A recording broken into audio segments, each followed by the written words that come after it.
Depuis plusieurs années, Evelyne Delia est sensible aux questions environnementales. Elle a depuis plusieurs années adapté son discours météorologique, et n'hésite pas à partager ses connaissances sur le sujet.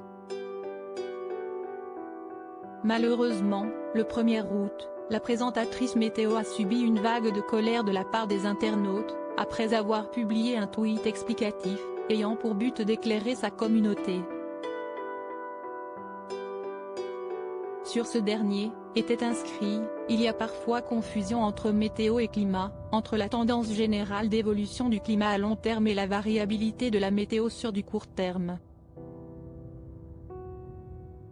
Si les températures sont basses au nord actuellement, cela n'exclut pas, hélas, la tendance au réchauffement climatique. » Dans la foulée, de nombreuses réactions pour le moins hostiles sont apparues dans les commentaires.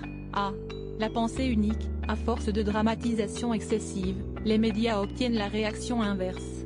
La météo et le climat sont devenus une obsession. Stop. Ou encore quelle minable fin de carrière, vous avez choisi de vous rouler dans la boue, je sais que si est bon pour la peau mais ici il ne s'agit pas de ça.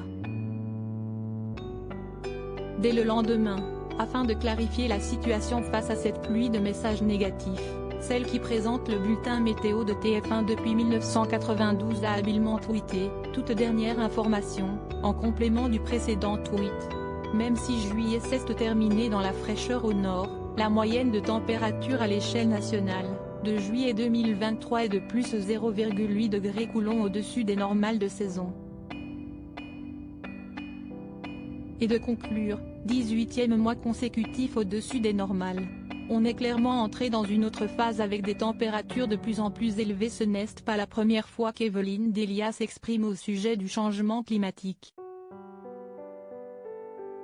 Il y a quelques jours seulement, celle qui a été la collègue et l'amie de Jean-Pierre Pernaut avait livré un message alarmant dans une vidéo relayée sur Internet.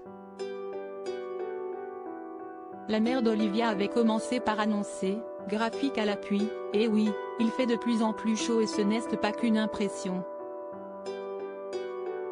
Regardez cette courbe, si est la moyenne des températures relevées chaque année en France depuis 1900. » Et de poursuivre, on voit que c'était d'abord plutôt régulier avec des années certes plus chaudes mais dans l'ensemble si est plutôt cohérent. Puis à partir des années 80, on est clairement entré dans une autre phase avec des températures de plus en plus élevées. Puis, Evelyne Delia avait fini par lancer, 2 degrés de plus par rapport au début du XXe siècle, les experts sont formels, si est lié au réchauffement climatique, lui-même causé par les émissions de CO2 laissées par l'homme. Article écrit en collaboration avec 6 médias. Crédit photo, Jack Tribeca.